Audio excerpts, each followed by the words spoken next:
ridho karena keputusan Gusti Allah. Titik. Urusan jelema moal aya beres-beres jeung moal aya eureun. Ridho keputusan Allah. Laksanakeun seluruh kewajiban Allah. Andai kata kudu nyawa tarohana, tarohkeun.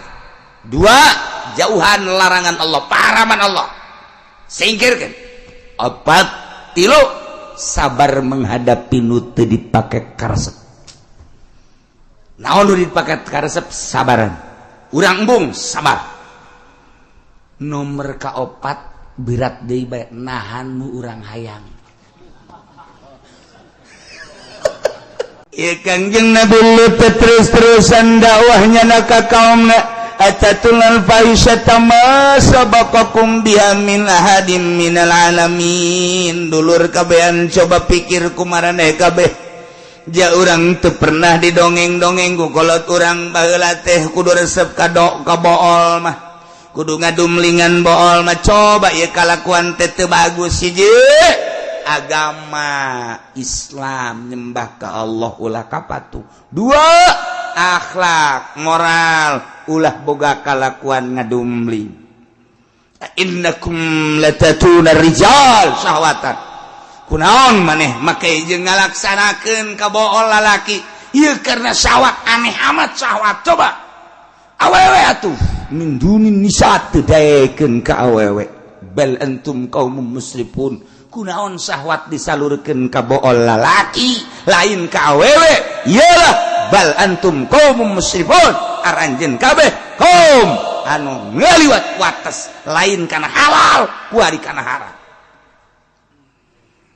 Di 4 kota nu tadi dicaritakeun gegedena mati Sodom eta teh terus bae kepala-kepala kapilah teh musyawarah lantaran ieu aya hiji manusia nu ngaran Nabi Lut nyana mengklaim dirina bahwa dirina nabi bahkan nyana teh diutus ku Gusti Allah jadi rasul. Ieu teh urang deuk ngarobah tatanan kahirupan urang kalazatan urang anu urang geus aya dina kanikmatan yeuh kuari kabehan kaum teh 90% nyana resepna ngadumbling. Masya Allah bisa bos gitu. Aneh lamun orang nyaritakeun aneh nganahan-nahannya koresepnya nahanya koresepnya padahal makalakuan haram lain eta bae di urang bae kuari korupsi menjadi-jadi urang teu nganahan-naha ketika dinahan-nahan nya seserian korupsi eta kan maling tapi kan geus kabehan maraling. Urang rakyat bertanya-tanya kok daek maraling sih aneh.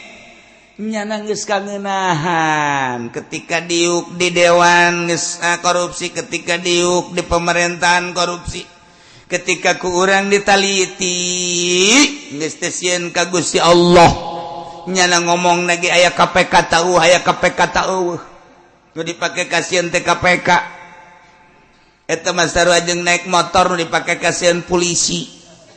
Lamun satungtung aya polisi nyana heuh lamun polisi atuh takut polisi ieu satungtung kos kararitu moal aya kaberesan kajen ku kumaha terus maling teu eureun-eureun di urang nyaraho kana haramna korupsi jak korupsi maling tapi terus bae urang mun nyaritakeun kunaonnya kaum Kangjeng Nabi Lut karar itu aneh amat atuh urang ge kunaon nya pamerintahan urang kok korupsi sarua. Lamun urang nyaritakeun perzinahan ieu teh lain masyarakat bae pamarentah ge geus jararina lain lalagaan pamarentah zina teh lain lalagaan lantaran daftar-daftar perzinahanna loba di hotel-hotel. Asup ke hotel teh eta teh deuk zina ieu teh pamerintahan urang. Masyaallah karim inggis sebenarnya mah ieu mah perzinahan di urang lain lalagaan kuari homoseksual di urang loba homo ya kaum homo lamun lalaki resep ka lalaki ngaranna homo kamari aya gay-gayan di urang teh berlaga seperti kaum wanita. Iyalah nu dipake karempanku Kangjeng Nabi urang sangat rempan di kaum kaula bali kukula dipake karempat pagawean kaum Kangjeng Nabi Lut. Teliti coba ge. Hewan kabeh taradaek ngadumling kecuali dua. Hiji khinzir, dua himar. Eta badaekeun teh babi mang ngadumling. Himar ngadumling berarti kaum anu daek ngadumling berakhlak babi. Berakhlak himar. Ilah kos kaum Kangjeng Nabi Lut alaihis. Setan terus bermunculan asal rada-reda. Setan itu ngarupa manusianya kasepan setan mah. Terus turun-turun ieu ge gara-gara setan duta tadi namaja arembungan tapi setan ngarupa manusia nu kasep geus nonggeng ti heula. Atuh ngaranna ge setan kadang-kadang nyana ge teu make calana-calana acan ngan make ampok-ampok doang. Haji ugal-igel di hareupeun jelema. Atuh ngagodaan nyana terus atuh ngaranna ge setan. Terus setan. Wala sok inget kadongeng di ilmu kawalian da. Aya waliullah kapanggih jeung setan keur ngaringkuk bahanapeun tanggal caringin. Barang dideuleu sudah salah orang sia setan. Heeh cakeun. Kok tenang amat sih sia setan di dieu. Lah cakeun teh. Lain atuh setan ulah tenang-tenang atuh itu batur kunaon atuh teu digoda ku sia. Cakeun antep lah. Ulah cenah di istirahat. Ambo, emang sia bakal istirahat? Kudu bisa istirahat lah. Teu kudu digoda ge ku kula cenah itu kiai na geus dari setan. Jatuh pamarentah teh kudu digoda kukula jada ge geus jada di setan kabeh cek jana lantak urang kuari istirahat cek jana alhamdulillah senang cenah kula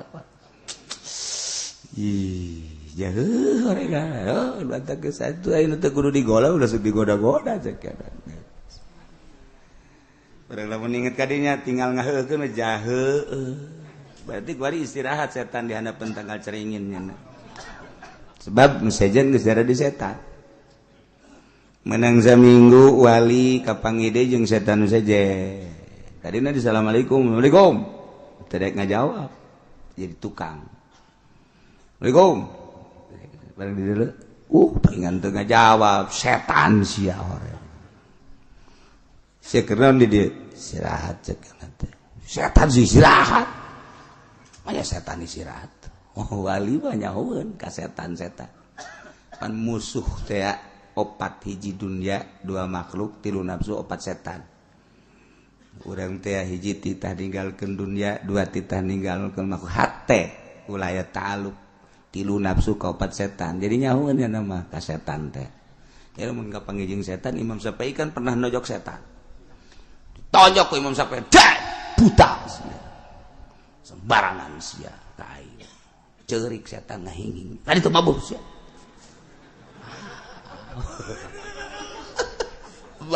budak bisa nonjok setan urang mah kuari setan teh anak baranakan di hate urang henteu pernah dikaluarkeun setan di jero hate malah mah jadi peternakan setan di jero hate teh dikembang biakeun geus anakan anakna geus anakan diincu berarti incu geus anakan deui naon tangaranna uyut geus loba jasa geus teu bahi di dieu ge pas sedek-sedek kekena ieu urang nyieun RSSS di jero hate ieu mah aya setan sia kunaon istirahat di dieu kunaon teu ngagoda kula ngagoda kiai itu tuh seseleh jasa caknya seseleh jasa waduh datang ke kuari terus we diuntit ku kaula digoda ku kredit teu daek digoda ku televisi teu daek digoda ku HP teu daek digoda ku bunga bank teu daek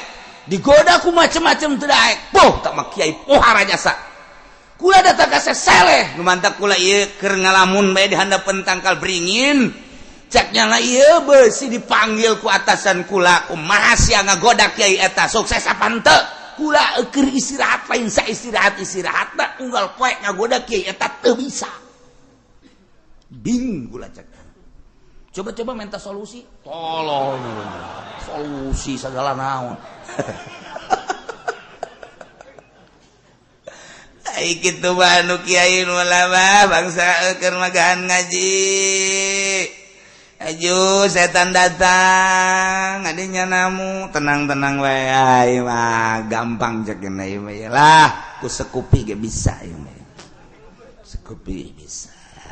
Ku mio bisa, ku umroh bisa. Ha, leutik kieu kiai kos kieu bacakan. Teu badak loba istirahat lantaran haju kiaina jadi setan cekeun.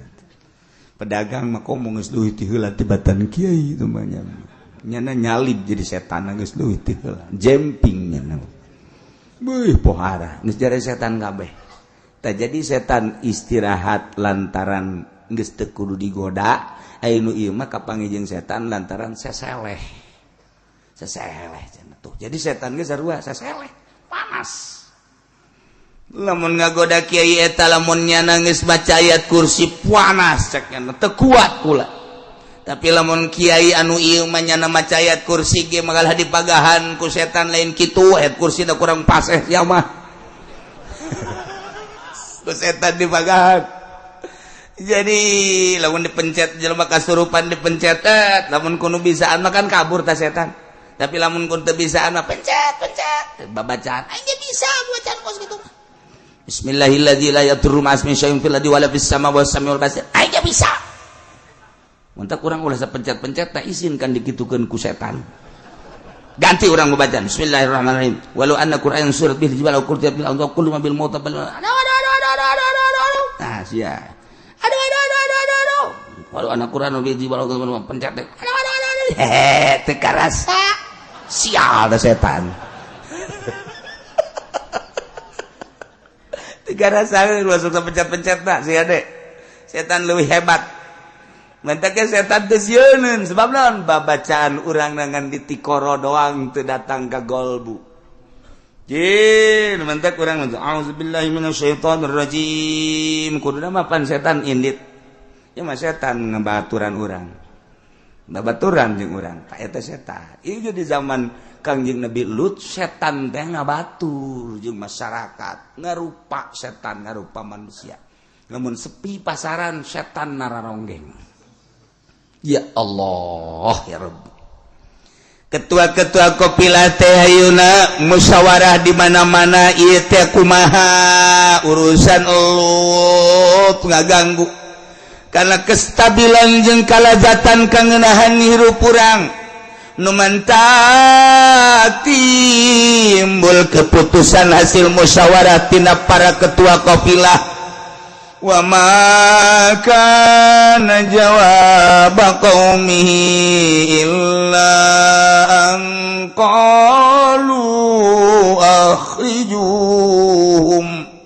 akhrijuhum min qaryatikum innahum unasun yatatahharun. Taya deui jawaban kaum Kangjeng Nabi Lut illa an qalu kecuali nya ngararomong gas. Ulah samatkan niaya iya ulah datang ka ngaganggu kastabilan kangeunahan urang akhrijum usir Lut jeung pengarut Lut usir min qaryatikum ti kampung maraneh kabeh innahum unasun yatatahharun eta Lut jeung pengikut-pengikutna manusia anu berlagas suci bohong nyana teresep kalalaki resep kajen kukumaha ge nyana anggus mensuci-suci diri nyana anggus ngaku-ngaku nyucikeun dere gas lamun bener kos kitu usir ke urang. Ya Allah ya Rabbi eta rasul dek diusir rasul eta kepada dek diusir masyaallah karim. Mulai kuari dek ngondisi-ngondisikeun tentang pengusiran Kangjeng Nabi Lut kumaha carana. Aya pembekotan di kota Amur, di kota Amir, di kota anu sejen teh mutapikat kitu keneh. Na ieu teh ulah datang ka sing hade isme Lut ngaganggu ka urang. Sedengkeun Kangjeng Nabi Lut bacicing teh di Sodom. Nah, di Sodom iyalah mulai dikondisikeun pengusiran Lut. beserta kaum-kaum nu anut ka Kangjeng Nabi Lut, kaum Urdun nu aya di Yordan deuk ngusir Kangjeng Nabi Lut lantaran dakwahna ka nabi-nabina. Masya Allah, nu bara heula teh kos kitu. Kumaha kelanjutanana ieu sementara Kangjeng Nabi Lut terus dakwah ngadakwakeun akhlakul karimah, sementara kaum nu aya di negara Yordan di Sodom teh geus benci terhadap Kangjeng Nabi Lut. Kumaha teu nyambung antara Kangjeng Nabi Lut jeung kaumna, maka kelanjutanana fa anjaynahu wa ahlahu illa imra'atah wallahu a'lam bissawab. Riwayatkeun opana Sayyidatah Sakinah satuhurna Gusti Siti Sakinah Ukhtal Husain nyatane dulur wadon Sidina Husain akhrajat iku metu ya Sayyidah Sakinah metuakeun rosaha ing Sayyidah Sakinah minal khaba'i saking khemah Okol jamalin dalam sadukuring ontawan syadat lan gawe singiran Sayyidah Sakinah teguh halai ngucap ya Sayyidah Sakinah madza taquluna in qala nabiyyu lakum madza fa'altum wa antum akhirul umami. Madza ing apa suwiji-wiji taquluna ngarucap sira kabeh in qala nabiyyu lamun ngucap sapa Kangjeng Nabi lakum kada sira kabeh madza fa'altum ing apa suwiji-wiji migawe sira kabeh wa antum lautai sira kabeh akhirul umam iku akhir pirang-pirang umat. Itrati wa bi ahli bada muftakidi minhum sa'ar wa minhum duriju bidamin bi'atrati bi'itrati kalawan turunan insut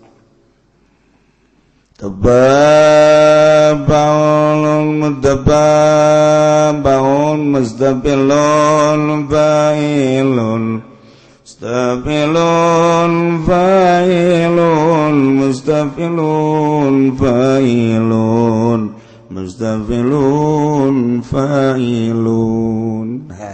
Aya not nasar teu menang sambarang lamun rojas mustafilun mustafilun mustafilun mustafilun mustafilun mustafilun rojas disebut bargong sreng cek santri mah di kuku mah bisa baik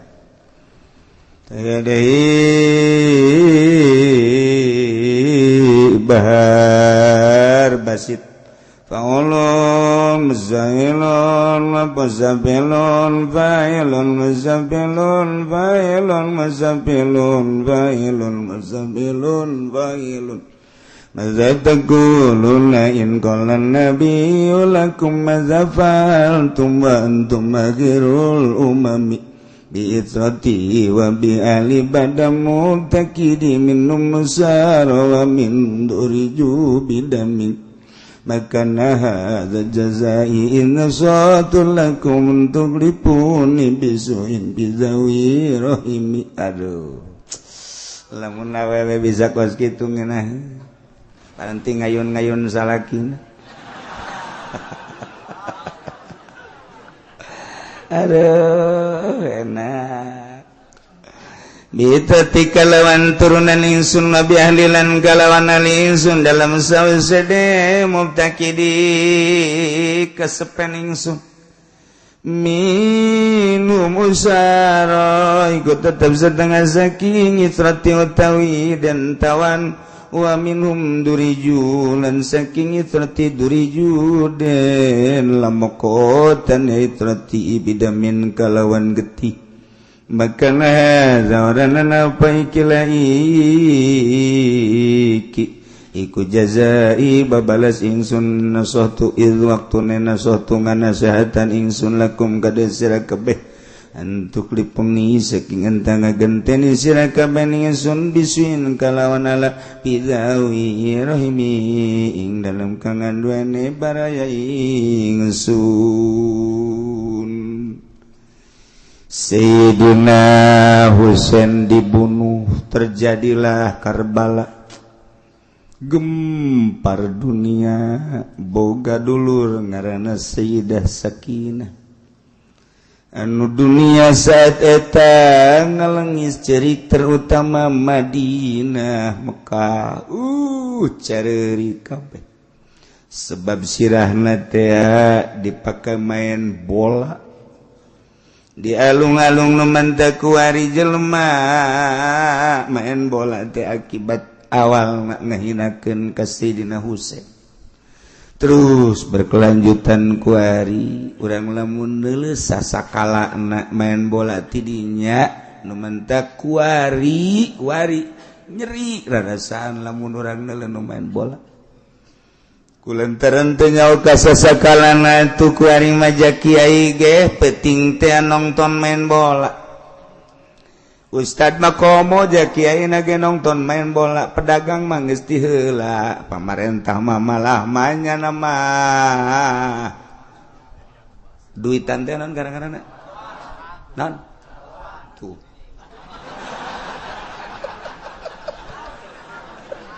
Aduh. Allah lagu nyaraho biasa. Masya Allah.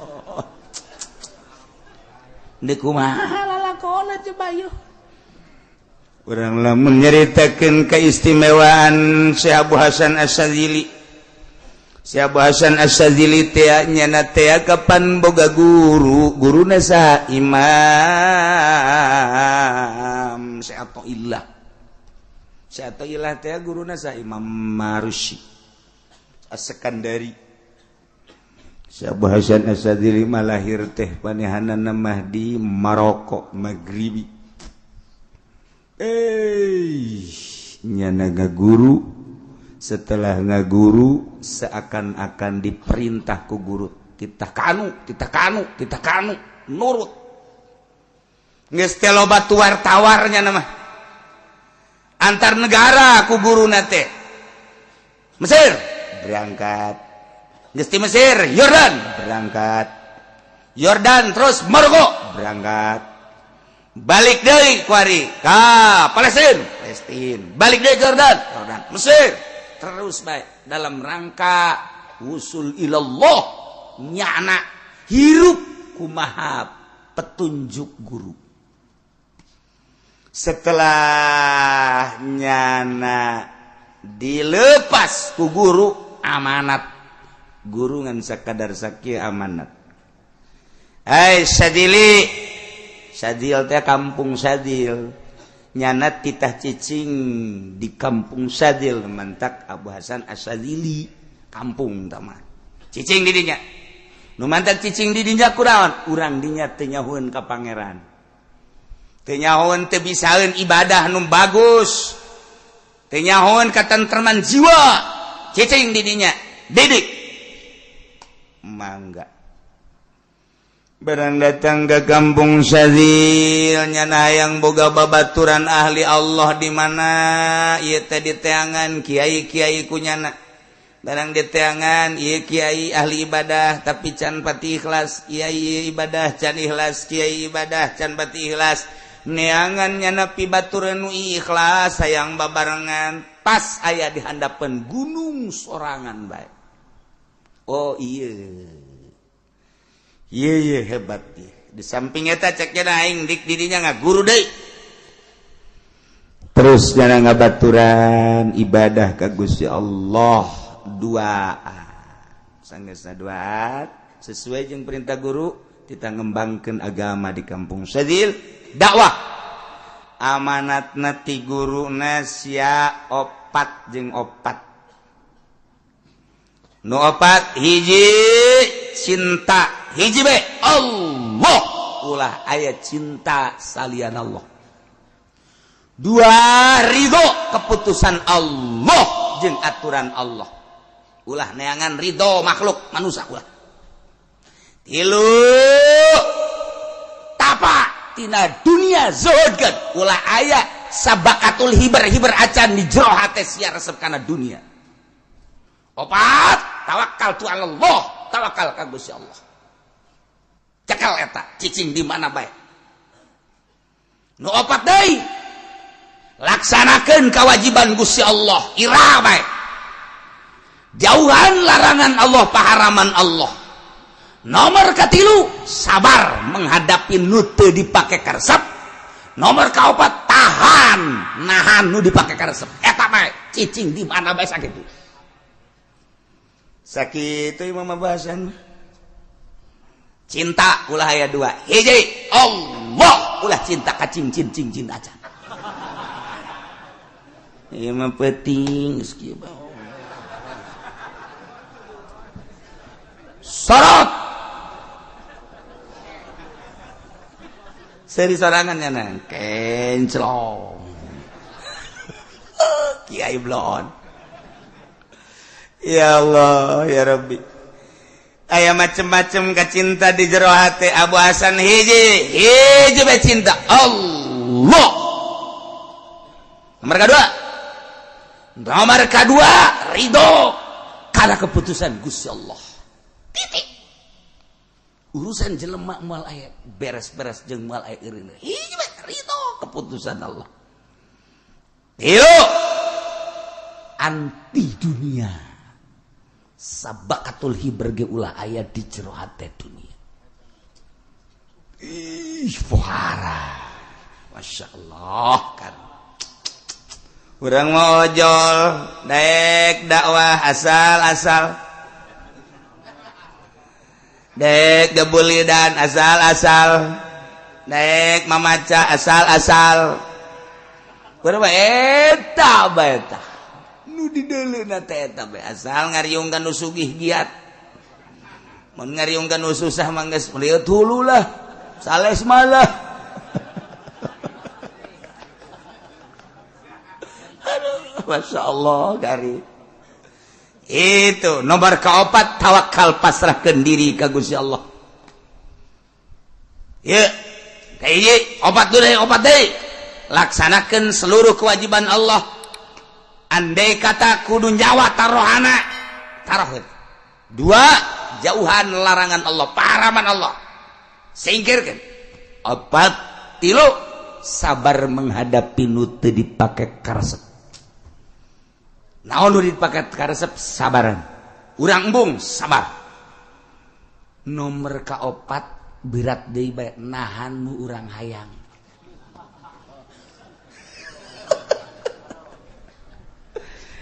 dilaksanakan ku Abu Hasan Asyadzili bae terusnya dakwah asal dibere duit embung eueuh di hate kula di kula mah nu penting mah bapak-bapak ibu-ibu teh nyaho ka Allah kula nyalingsakeun nyaritakeun urusan hukum make geus teu kudu barang bere ka kaula edek geus ulah aya nu merena naon ka kaula mah tuturkeun bae jelema pohara lantaran naon teu hayang dunia ieu urang nu mantak haju kuari embung ge ka kiai eta tak ojol ka duniana maca khutbah Jumat bae kudu dibayar buego teu kira ikhlas eta si kiai Jumat bae jang kepentingannya na kudu dibayar ari ngadalil cenah di Mekah ge dibayar di Mekah ge ulah loba omong kosnyana nyaho bae ka di Mekah urusan-urusanana iya sia bae deuk datang ka mana kuari khutbah kudu dibayar aya aturan ku DKM teh dibayarnya na haju indit Jumahan teu di dinya tolol teh coba kiai eta ih berarti aya yang meureun ye aing mah coba-coba doang aing mah Masya Allah bangunna aya ieu ya Allah ya karim endek kumaha ditaluturkeunana ilmu aya di nyana tapi mak-mak aya di nyana je ta eta kos kitu dijadikeun DKM duit teu puguh ka mana-manana tulisanana eueuh duitna eueuh atuh ieu naon bedana jeung Abraham Samad leuwih jahat malah mah itu onom di ditu ieu kan mas di tempat suci Masya Allah karim nah iyalah ilmu tinggal ilmu nyana ngomong wai ngaji jara rauh amat atuh teu kudu jauh-jauh ngaji mah aing ge bisa lain masalah bisa teu bisana lelebok sia ore koros ya mah karasain ku masyarakat ge nyaho sia teh pinter aing ge nyaho tapi aing embung aing kudu gaji ka sia mah kunaon sababna aing mah ore koros anakna sia mah indungna embung aing duguna mah uji ore koros bae ceknya atuh sama-sama ore koros mah atuh jangan saling mendahului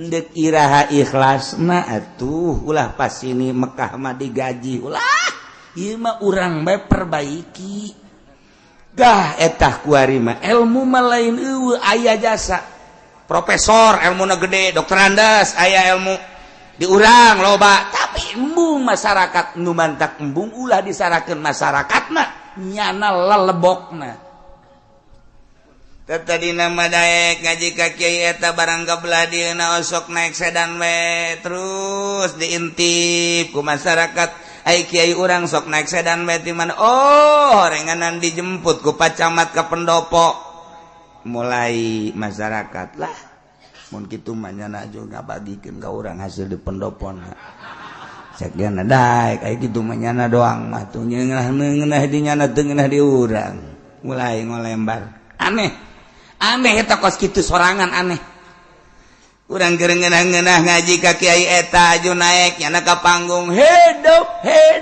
cak masyarakat modar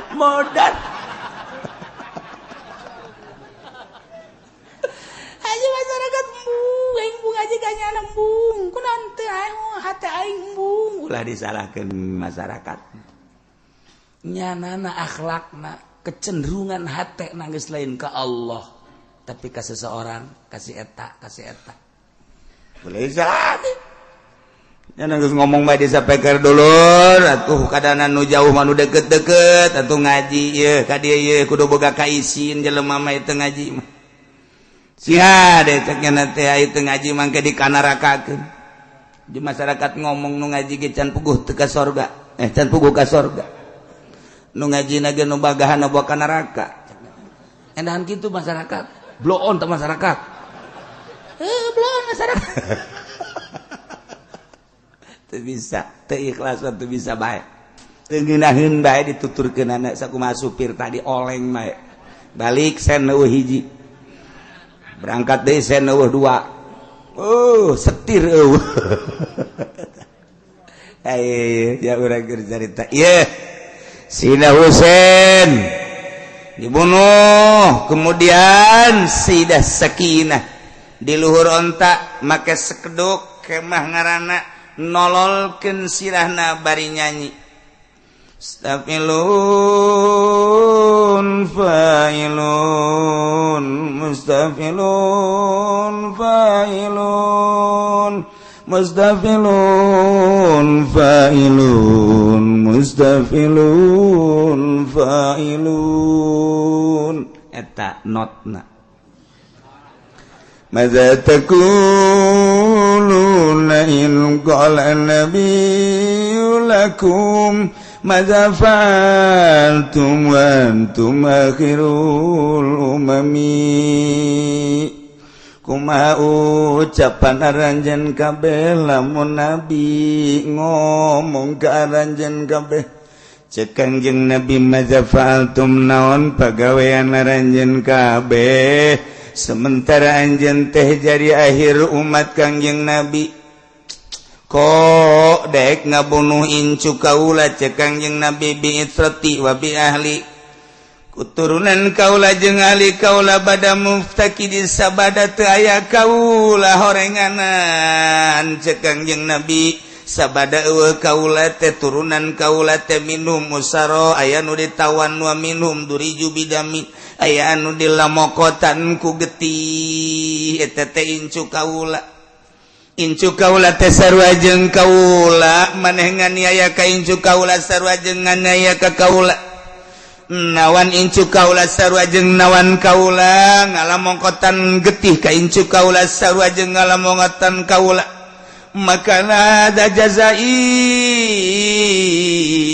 lain kos kieu atuh babalas kaula mah heuy waktuna kaula mere nasehat ka aranjeun kabeh anjeun teh kunaon ngagantian ka kaula bisuin ku kagorengan pizawi rahmi dina baraya kaula hartina manusia bener nama babales maula koski ai cinta ka kaula ma agungkeun atuh anak incu kaula ulah digantian ku kagorengan salila aya kaula maneh ngahormat ka kaula kok eueuh kaula mah ieu anak incu kaula teh dihinakeun ku aranjeun kabean ieu nyanyian Siti Sakinah masyaallah mitrati wa bi'ahli badamu takidi minum usara wa minum duriju bidamin makana hadza jazai nasatu lakum an tukhlifuni bisuin fi dhawi rahimi dalam rangka ibadah ka Gusti Allah aya anu standar biasa we ibadah standar we datang ka koit segitu we jadi bagus terek nempo karena usul luhur martabat batur nyana sakitu ge geus alhamdulillah standar bae mun cara mobil eta mah mobil pan sakolot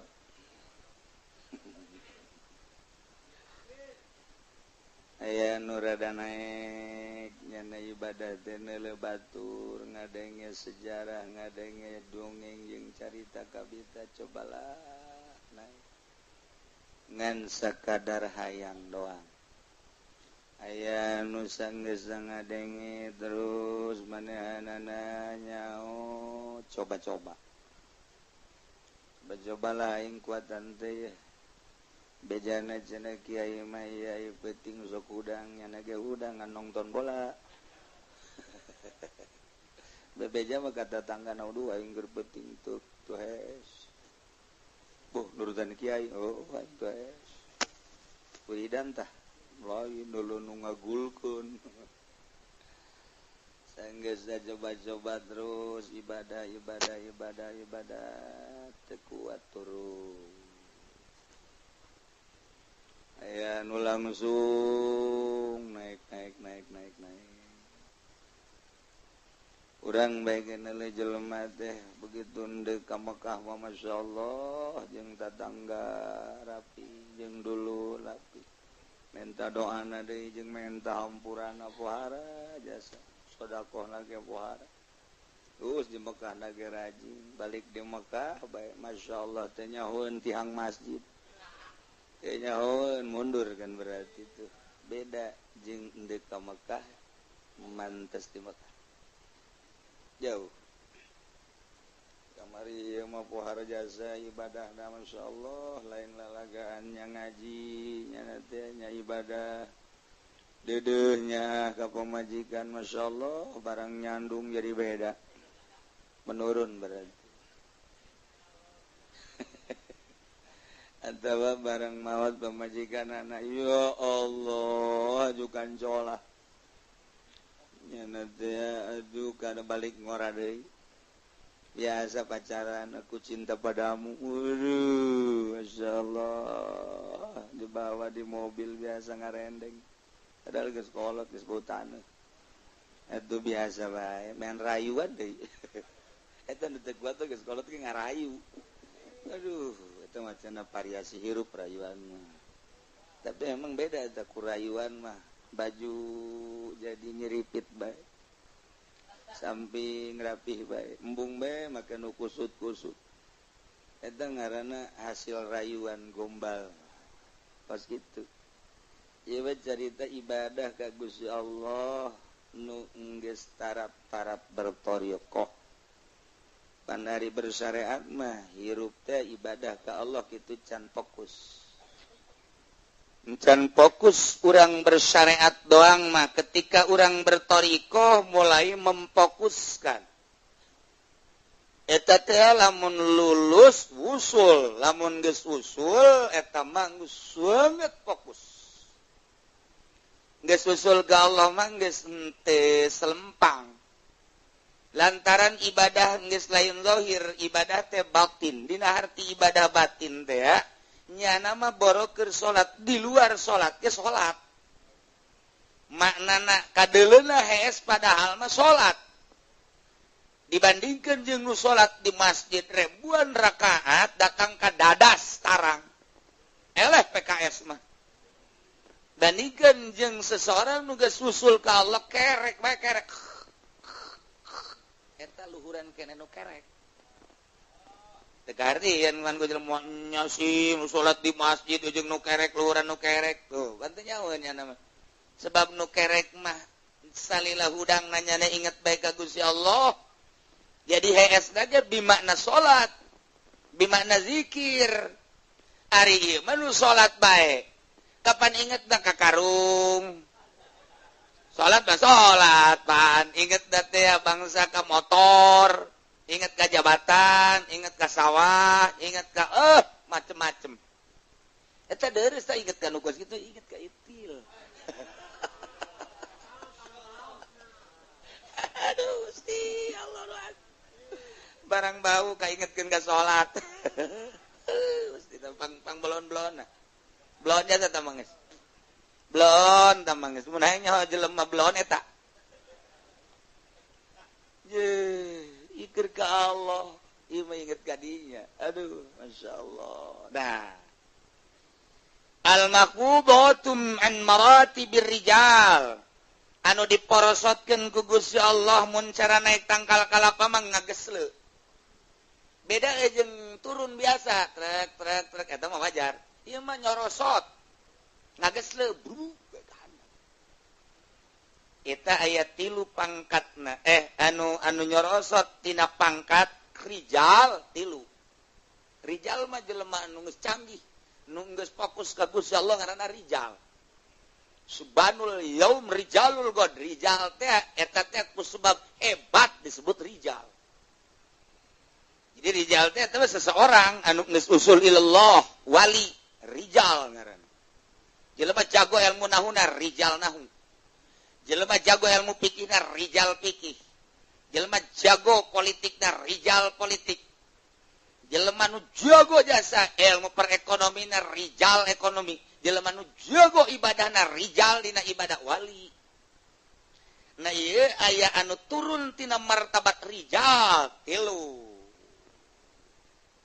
Nomor kahiji diturunkeun tina martabat rijal teh bisa babil harfi ku sebab pagawean. Pagaweanana teu fokus ka Gusti Allah. Rijal makan fokus.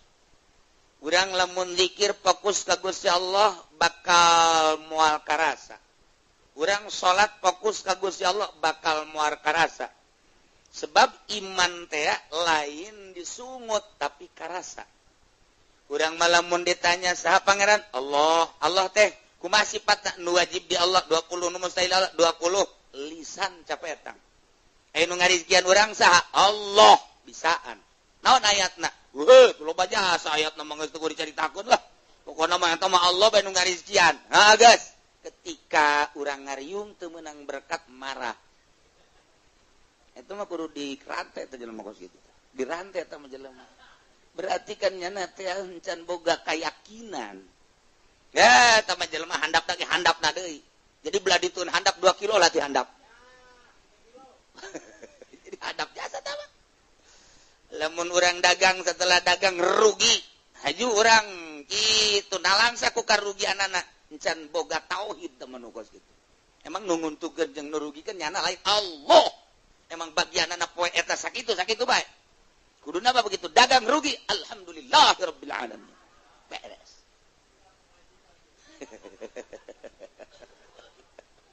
Ya ahli tauhid. Ahli tauhid bala khaufun alaihim walahum yahzanun. Untung rugi akur beurang penting akur gering jeung sehat akur bae. Panas jeung tiris akur bae. La khaufun alaihim walahum. Sebabnya anak kerja Allah.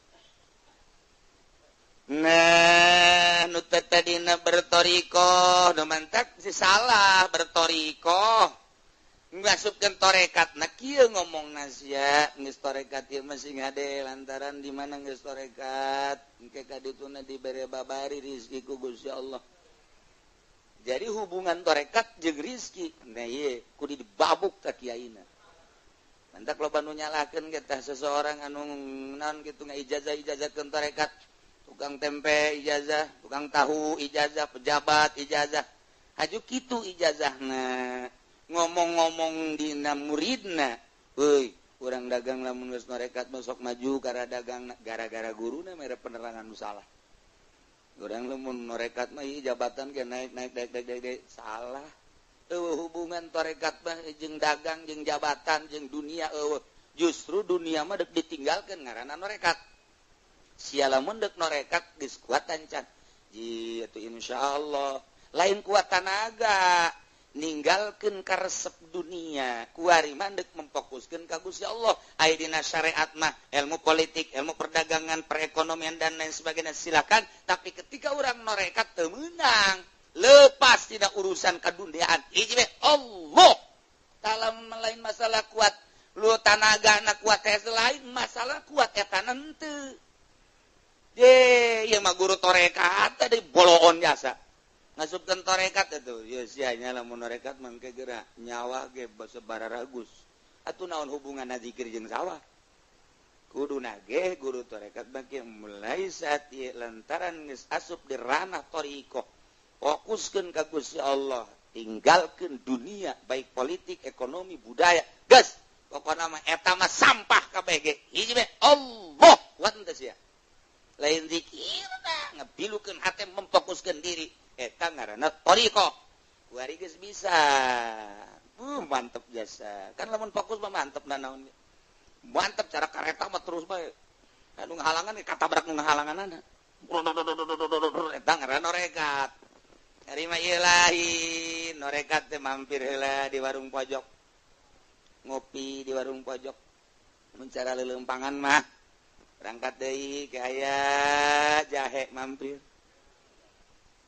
deui terus mampir neuk iraha atuh usul ilallahna jadi teu fokus takos kitu jadi ieu mah moal kuat asana norekat lain masalah tanaga pikiran kuat henteu ninggalkeun dunia tanaga mah tuh zikir sapeuting dua peuting tilu peuting atuh nu sehat mah kuat jasa sehat mah kuat tapi lain eta ninggalkeun dunia ieu teh ditinggalkeun dunia urangna di dunia keneh kan lazim bahwa orang di dunia butuh dunia biasa ieu mah urang di dunia geus butuh dunia wah cenah kiai ngomong doang teh mah kos kitu ja kiai na ge cenah boga mobil boga motor soekeun sungut sia ku aing sia ulah aya di jero hate sebab dunia mah geus dicatat di Lauhil Mahfuz urang ketika di jero beuteung ge umur urang rezeki urang pagawean urang salamet jeung cilaka geus aya tulisanana pasrahkeun ka Allah nu ngatur urang urusan eta mah dilobakeun geus aya tulisanana disaetikeun geus aya tulisanana oh atuh aya geus anggeus mah ku Gusti diatur mangga abdi mah kumaha Gusti bae urusan abdi mah ibadah ka Gusti tak kitu maksudna ieu mah sok aya bohong teu kiai si norekat teh boga mobil Lexus ji sia mah hasudnya hasud Paja cenah tunggu norekat boga Innova. Oh ti dituna norekat boga Innova. Sia mah emang hasud, dengki sia mah. Udang-udang doang gede.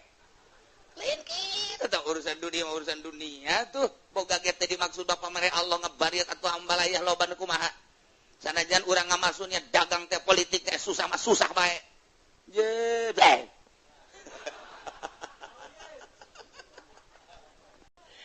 Nu hese ge ieu hate ulah patali jeung dunia sebab dunia mah geus diatur ku Allah geus anggeus dunia geus atur geus diatur ku Allah urang ulah milu-milu geus eta mah kumaha Allah poe dibere naon poe isuk dibere naon poe dan salajat dibere naon atuh teh mah kumaha Allah geus eta mah urusan Allah ye bener oge nya tuh ai keur ngaji tutung kulang bener datang bae ka imah dagang karung rugi carik iya tuh kan geus torekat bah udah dia mah teh bodoh diangkat luhur jelema mun di jero hatena aya dunia moal 1000% moal numadak diluhurkeun ge ku Gusti Allah sinarna di jero hatena duniaan adapun nyana kahirupanana loba secara penglihatan mata atau pamer Allah gajana macan puguh menikmati tama urusanana asal geus jana embung teu menikmati eta cenah segala kendaraan bagus imah bagus segala pake bagus atuh sih mah hasud sih atuh mah hasud mah anggeus jeung hasud bakajeun ku kumaha ge enggeus mendingan dibeulem hasud mah tungtung namang ke sia aya tatangga hasud dibeulem bae hese ai encan anclub mah hese bae ujung-ujungna suuzon bae ujung-ujungna hasud bae lain panasaran kok Kiai bangunan ngeuneun amat panasaran urang nanyakeun ilmuna maning nanyakeun daripada hasud ngajauhan mah ye aya nanyakeun makan lalaunan nyaho jalan nyaho adapun endek jeung henteu aku baha kasiapan urang ngan urang moal hasud ka dituna nu hasud teh can nyaho jalan moal aya wali jeung wali hasud moal aya kadegekeun si anu ngomongkeun anu si anu ngomongkeun anu wali jeung moal aya tuh janya nama urusan jeung dunia mah nya nama apeng-apengan ke urusan kos kara itu bae kumaha carana ningkatkeun ibadah kumaha carana ningkatkeun ibadah kumaha carana kos kitu bae tawa dunia tawa sapira dunia atuh dunia ieu kan deuk ditinggalkeun kan ku urang nu bako mah hanya Allah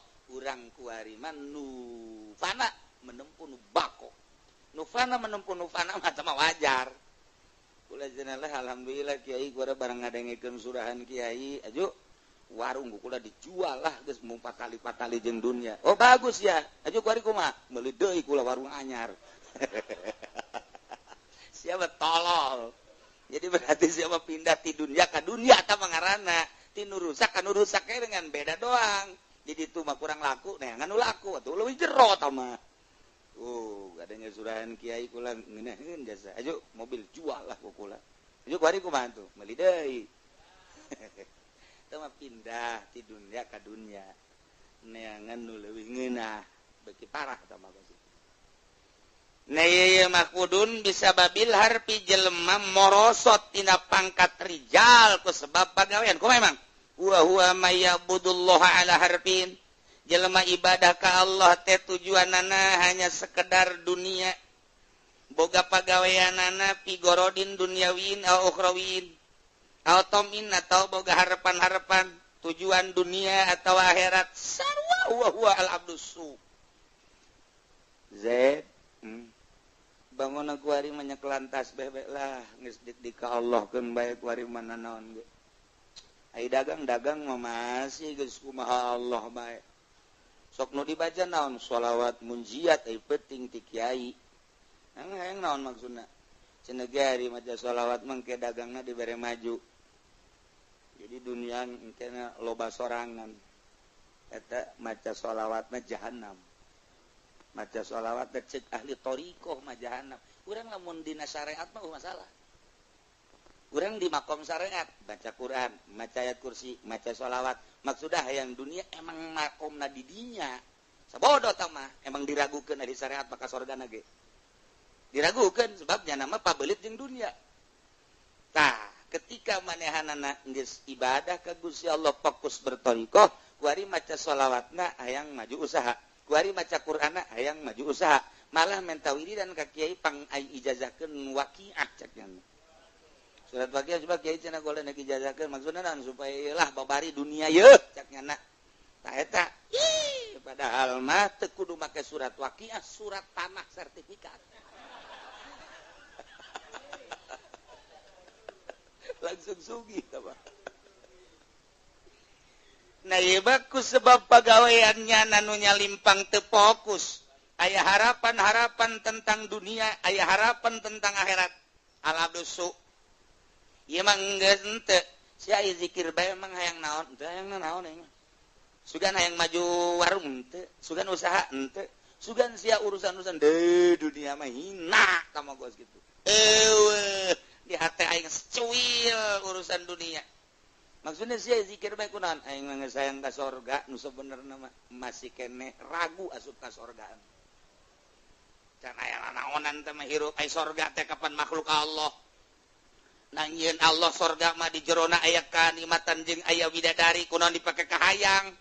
Salah keneh ibadah hayang ka sorga. Salah gede. Urang lamun ngadongengkeun kos kitu di syariat salah. Kuduna di makomna makom toriko supi. Jadi urang lamun pengajian ye, urangna ngajina sepinah. Jeung masyarakat biasa keneh dulur, hari hayang ka sorga masing daek ibadah.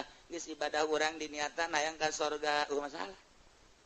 Masalah ngajina ge sapina, bag-bagana ge lah sapina wudu, salat dan lain-lain lah sapinana emang syariat. Geus bae urang supaya Allah ngajorgakeun urang jajangji Allah, urang kudu ibadah. Ke mun ibadah macet Allah ge dijauhkeun tina neraka, dideukeutkeun sorga. Jadi masyarakat mah kos kitu tah. Lamun cek urang kieu, dulur, ibadah mah ulah hayang dunia, ulah hayang akhirat. Hiji mah Allah. Cek masyarakat, urang eureum yu ngajina yu.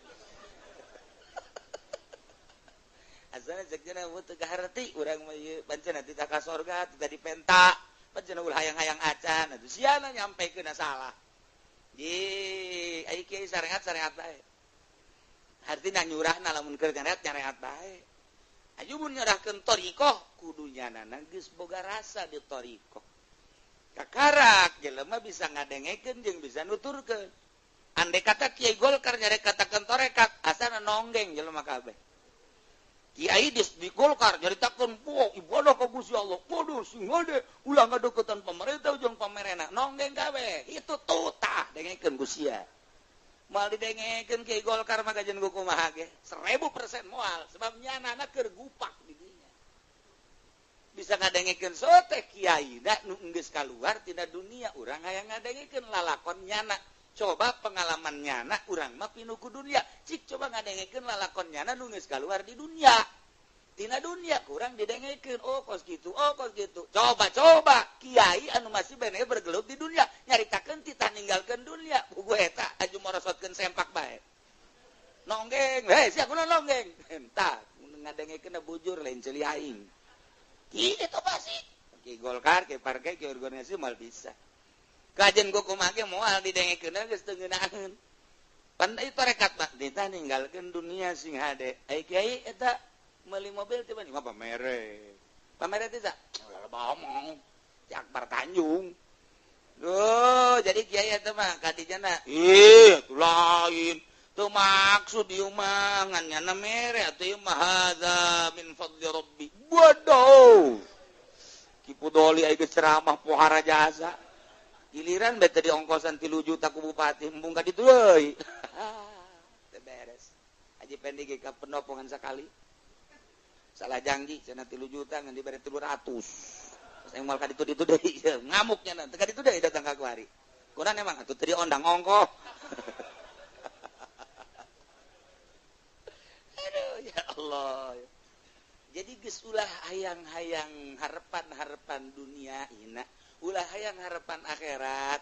Kumaha Allah bae urang mah ibadah ka Allah dek di ka nerakakeun dek di ka surgakeun nyanggakeun ka nu bogana urang mah dek ngawauhan nu bogana sakitu bae ketika urang geus wawuh jeung nu bogana cak nu bogana ka neraka sakedeung ulah sakedeung Gusti kumaha Gusti bae nu bener sia kan nurut abad atuh neraka Gusti abdi nu Gusti abdi mah jang geus deukeut pan ka Gusti cenah abdi kudu ka neraka atuh mangga bae di ka nerakakeun pan Gusti teu panas ieu neraka. Jadi nyana ka neraka teu panas ya mah ka neraka ge lain titah disiksa. Iya, naon? Teangan babaturan sia coba. Coba ayo teangan. Kapanggih Haji Pendi geus leteng. Jadi ieu gede dia. Oh, emang kunaon? Henteu kunaon? Ieu lain bisa kieu geseng dia kunaon ieu? Aduh, jakeun ieu gara-gara nama lah geus ulah diomongkeun lah. Kunaon? Lah geus tulungan lain heula kunaon lah geus maklum. Ya karim masyaallah jadi geus lain urusan hayang ka akhirat boro-boro dunia akhirat ge ulah aya nah eta lamun masih kena di jero hate hayang ka surga geus naonan teu fokus ngaranna thariqah ninggalkeun dunia ninggalkeun akhirat mimiti urang ibadah ninggalkeun dunia hayang akhirat awalan la ilaha illallah nu dimaksud iwal ti Allah tinggalkan dunia tuh mulai dunia kurang ditinggalkan nu kadeuleu sorga wari dunia geus eueun nu aya sorga sorga mah makhluk Allah mulai deui la ilaha illallah la ilaha illallah tinggalkan ku hari akhirat nu dimaksud Allah mangsa mimiti urang ibadah melalui kolbu sanggeus kolbu duniaan urang asuplah kana sir dina sir urang ibadah hayang sir teh masih kene hayang kene nurani ngaran hayang kene ka akhirat setelah urang ibadah dina sir mulai urang kena ruh mah suci teu hayangeun sorga teu hayangeun tembung neraka langsung ke Allah jadi lamun ibadah geus datang ka ruh ka karak urang geus embung kana akhirat acan ya nek surga Allah lamun urang geus ibadah melalui roh urang ziarah ka wali Allah ahli ruh jeung ruh nyambung itulah urang mah dipaksakeun ge assalamualaikum ya aulia Allah sugan aya nu ngajawab balikan deui urang assalamualaikum ya aulia Allah khususan Syekh Maulana Hasanuddin nu ngajawab kali deui assalamualaikum ya aulia Allah khususan Hasanuddin ieu abdi teu make Maulana soalna di tukang korek Hasanuddin bojong ilu aduh siga ade ulah salah nyebut makom-makomna eta teh darajatna kudu diba urang lamun zarah ka caringin Asnawi Syekh Agung make Agung Syekh Agung Asnawi pangkat geus kidituna bae lamun urang ziarah ka Syekh Mansur eta teh teu meunang langsung Syekh Mansur ya Syekh Buyut Mansur eta mah emang ti dituna kos kitu lamun urang teu make buyut ya Syekh Mansur hayang kege ieu abdi saja Mansur S atuh Salome teh mah gadituna tuh aju ditafsiran bae ku Habib Rojak teu beres Habib Rojak ge eta kudu dibawa Maulana Hasanuddin Banten Syekh Buyut itu Mansur Syekh Agung Asnawi caringin ieu mah keur carita nu apik mentek nyambungnya nama ai urang mah teu can nyambung teu bebas bae teu masalah sebab urang deuk ziarah ka Banten 4 kali salam mimiti perbatasan Serang Cikande mulai salam didinya aya waliullah anu cicing didinya saha nu asup uluk salam nah nyana waalaikumsalam datang ke pasar Serang didinya hiji deui salam deui berangkat terus datang ke pintu Banten salam deui datang ke Kesultanan salam ka Maulana Hasanuddin 4 kali salam mun di dieu mah tuh entak ente lamun datang ka dinya ka Cikande assalamualaikum cak tukang ojek teh budak edan beureun ya salam ka aing ya Allah cuma kami micen rokok pan urang dinya bleng kunaon eta rokok dipicen aya nu ngageugeuh di dieu waduh jurig cuma lain kawali ka jurig nah eta lah ya almarhum carita urang di Banten 4 kali salam terakhir 4 kali ka Syekh Maulana Hasanuddin hiji di Cikande keluar di Tangerang aya wali di dinya kemudian di itu pasar Serang Rau kan mantak sing ade mantak Haji Pendi mah mun ka pasar Rau kabungbulengan meuli samping terus bae kunyana dibeli dibayar henteu pintu hek awal tak urang Banten eta salam terakhir salam ka Maulana Hasanuddin carita nu nyaho sakarek itulah geus teu kudu gandeng-gandeng deui salamna biasa assalamualaikum ieu mah hayang kadenge pan ku jamaah nu di tukang urang salam heula aya unsur tadi curhat tah aya unsur tah hayang kalem tah kos kitu tah assalamualaikum beureun heula di dieu mapatahan pugunya nage teu nyaho eta biasana kos kitu hayang kalem bae urang mah nanaon ge hayang kanyahoan teu kudu hayang kanyahoan tah urusan roh jeung roh urusanna roh jeung roh nyambung mantak datang ka dinya dibagjakeun ku manehanana jadi nyampe mantak kadeuleunna na bangun ngopi bae ngarokok paling keur ngobrol zahirna mah ngopi ngarokok mengasingkan diri ke pindah nyana ngopi deui ngarokok deui horeng nyana mah keur ngobrol mantak sing ade besi ke Haji Pendi kos gitu mendingan diseret bae lah geus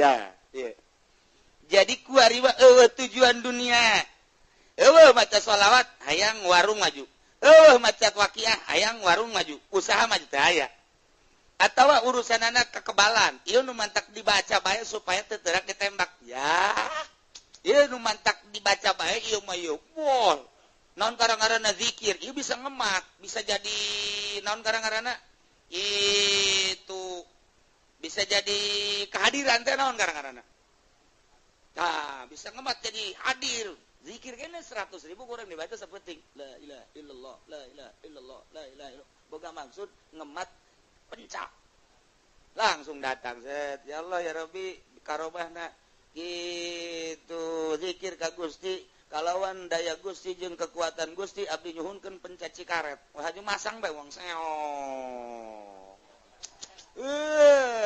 lawan aing Gusti ya ayo sia bow tenang nya eta ngaranna ngahadirkeun cisoka potongan eta kos kitu cisoka eta kos kitu kehadiran ngaranna zikir kene jahanam nama bentukna mah zikir-zikir kene urusanana dunia tah mah segala teterak ditembak segala ngemat segala nanaon dan lain sebagainya tah mah zikir sampah nu kos kitu mah ibadahna ngan sakitueun doang atau akhirat hayang surga sarua bae iyalah huwa al abdus su in utia amila mun dibere nyana mah terus bae ngamal we sia rajin amat zikirna sebab aing mah lamun zikir aju hadir segala cimande cikaret segala macam-macam eta pan kos kari itu teh teu beres tah wa illa lam ya'mal lamun teu hadir mah teu teu ngamal sia keur mah sok zikir bae pun ku ari tilok hadir mah tah percis percis asal ngawirit pelet siap ya rabi jeung amat ngamal ini roh itu ada atau ya karasan apan ku aing si anu ku aing dipelet si anu ku aing dipelet bareng menang sataung pan ku sia eta wiridan tilok dipake tilok diwirid lah ku karasana ku ari mah eleh ku motor wirid aing eleh ku motor keur ieu mah asal diwirid bae nya daekeun ku ari mah aing wiridan nyana mawa mobil eleh ku mobil sial berarti kan eta geus moal ngamal deui mun dibere in uti amila wa ila lamun teu dibere lam yo lam ya amal teu ngamal atuh kos kitu bae wiridan ge sia teu ngawirid waki aku rajin alhamdulillah gara-gara ngawirid waki atuh warung itu nukula warung itu nukul itu ruko geus kabeuli alhamdulillah si ieu mah ye baturna teh ye si Jabri brig sia eta teu ngawirid pan sia saguru aing mah tapi karasana eureunna aing mah tuh kan kos kitu wiridan mah asal aya gorod eureun torikoh mah lain urusan kos kitu Allah hiji fokus tu mantak ge mantang kukula dicaritakeun ahli tasawuf ahli torikoh ahli hakikat ahli torikot jeung ahli syariat ahli torikoh jeung ahli hakikat mah lawang surga dibuka brus fokus di dunia ge begitu dibuka lawang surga ahli syariat mah kan di dunia ge tadi munazarah malulu urusan dunia urusan mobil urusan ieu urusan eta jadi teu kaburu asup bahkan hees nya nundutan begitu lawang ditutup kudu wabruk kakara kuda heuy naon eta heuy lawang surga nutup teu kaburu asup surga tak diragukeun ahli syariat asup ka surgana was kitu teh dongengna eta teh nah nyana nanya weuy ieu kunaon ditutup deh atuh dititah cek malaikat Ridwan geus apan kami can arek asup oh bagian meureun cek malaikat Ridwan deh enteng we teh Ridwan deui malaikat Ridwan entengnya sa geus lah sia macana di dunia di urusan warung melulu segala jabatan segala naon geus bagian meureunanan tuh ngan nyanapan ka surga teu ka neraka teu aya di pelataran surga bae paham nah eta engke wali-wali Allah datang ka dinya saya keur naraon di dieu geus kuru amat dahareun teu nginum henteu aing di dieu ieu balen aja pendek ieu wauh mah aduh geus tinggal tulang taleng doang ganderes kulantarannya sok mamaca nah jadi kabawa ketuan saya begitu geus ribuan tahun mamaca lapan hayang berkat melulu cenah mah asal tadi berkatan marah nyahuan kan tuan saya emang ngosok nyana nyebut-nyebut aing ye ngan eta maksudna nyana salah asal berkat leutik we ngomongkeun emang aing teh nyaho cek tuan saya teh kos kitu mentak ieu ya kos kieu datang ka kuru di hareupeun sorga deket ka sorga tapi kuru ieu mah bisa mati di lumbung ieu mah budak nah ya cerita mah carita karikatur ahli sufi kos kitu tapi teu nyalahan Nah, al-abdu su'in utiya amila wa illa lam ya'mal fa inna sabahu khairun. Lamun memang kapanggih wa wal gharadul ladzi tumyafi maksud anu dipake kait makna tentrem masakana anteng sesuai jeung kahayang wiridanana aya atuh anteng. Wa idza asabatu musibatun di mana-mana nyana wiridan teh hasil wa huwa fiqdanu dzalikal gharad eueuh dimaksudin qala bala waji eureunnan ibadahna warajanu bidati saidin teu babalik ka Allah geus sabodo kan sia sok maca shalawat eureun aing berarti kan teu maju ka Allah. Iyalah khosirat dunia wal akhirah rugi dunia jeung rugi akhirat. Naon dunia rugina? Fali fiqdani hazihi minha bagian nyana wiridan maksud dunia dunyana teu kapanggih. Rugi di dunia kene teu kapanggih. Wa mal akhirat pada dimat jazabil lantaran akhirat rugi. Naon mantak rugi? Lantaran henteu maksud jana jang ka akhirat ya tadi nage dunia. Nu mantak zalika rugi ialah wal khusranul mubin, rugi anu nyata luar biasa di dunia wal akhirat rugi. Fokuskeun kuari mah ibadah ka Allah, ulah hayang dunia ulah akhirat. Fokus aya jelema duaan mancing cak abah teh mah mancing duaan nu hiji Yahudi, nu hiji mukmin. Yahudi mancing menang deui. Asal mancing si duaan tuh menang. Sing salabin menang. Asal sing salabin teu menang. Kujana kadenge aya mukmin mah maca shalawat Allahumma sholli ala sayyidina Muhammad wa ala ali sayyidina Muhammad Allahumma sholli ala sayyidina Muhammad wa ala ali sayyidina Muhammad geus aya 10 menit setengah jam di deuleu eupan beak meunang henteu ya supeun deui kadinya terus dicidua deh tuh bismillahirrahmanirrahim Allahumma sholli ala sayyidina Muhammad aja deui kadinyakeun deui itu mah geus bin salabin meunang deui sakempis geus pitu ieu mah nu maca shalawat can meunang hiji-hiji acan balik sore-sore pinuh kempis Yahudi mah nyana mukmin teu meunang hiji-hiji acan parai doang hiji tuh parai dipiceun ku jasa sapira parai anak loba pamajikan aya meunang parai hiji piceun guys naon tar rahasiana begitu ditanyakeun si mukmin mah maca shalawatna henteu hayang meunang ieu nya mah ibadah zahirna doang kadeuleuna mancing hayang dunia hatana mah teu hayangan ka aing doang ceuk Allah melalui maca shalawat mah nya shalawat endek diojol ku lele rugi amat cak Gusti Allah engke geus disadiakeun ku aing rahmat aing surga Allah daripada shalawat ku aing diojol jeung lele jeung gabus jeung bocel hina tama kos kitu mah sebabnya nama teu maksudeun aing mah geus jadiakeun nya sebabnya nana ka aing ku aing dibere tuh kan hakikat tama kos kitu nu mantak ente lamun mancing teu meunang-meunang geus ulah cerik meuli bae apa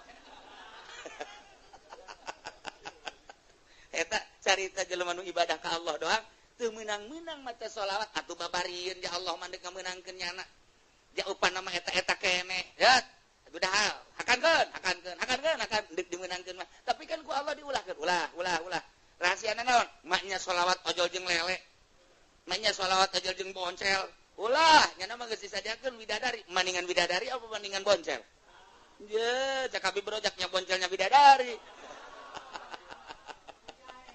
aduh nah iyalah ahli Allah mah atuh emang nyana ge tembungan ieu kana dunia tamangan seukur nyilip ti keramean dek ibadah hakikat dek maca shalawat ka Allah bahkan mun dibere meunang dikacaikeun deui ku teu maksud-maksudna Yahudi mah seseriat emang sakit kituna cak Allah Yahudi mah teu babacaan ge ku aing dimeunangkeun bae lantaran nya mangan sakit kituna di akhirat disadiakeun neraka oh kos kitu urang mun nyaho ka hakikatna urang bakal moal ngaluhurkeun Yahudi moal ngahinakeun mukmin sebab hakikatna mah nyana geus boga kanikmatan sorga bari teu hayang ka sorgana Allah ngan mere masyaallah bari mulayan urang daripada urang turun tina martabat rijal mendingan fokuskeun ku ari mun salat ka Allah ulah aya unsur-unsur dunia jeung akhirat maca Quran ka Allah ulah aya unsur-unsur dunia jeung akhirat maca shalawat fokuskeun ka Allah ulah aya unsur-unsur dunia jeung akhirat urang mah nu teu boga pagawean babari coba Haji Podoli nek berangkat ceramah lillahi ta'ala Allahu akbar aduh henteu mah teu nanaon nya ge atuh Haji Pendi undang coba mamaca ge undang coba mamaca mulaian nya ge kaluar ka hareup kalau karena Allah cek nya geus lah moal hayang nanaon terus mual murai balik kesalaman di duluan dibuka tegera eta naon bagasi tadi dibuka jangan sial amatnya emang karena Allah kumaha gitu jadi berarti mamaca segitu luar biasa make kinanti make pangkur dan lain sebagainya hanya sebuah bakakak ya nihil jasa tabakos itu moal cenah kuari mah jatuh maca atuh kuari mah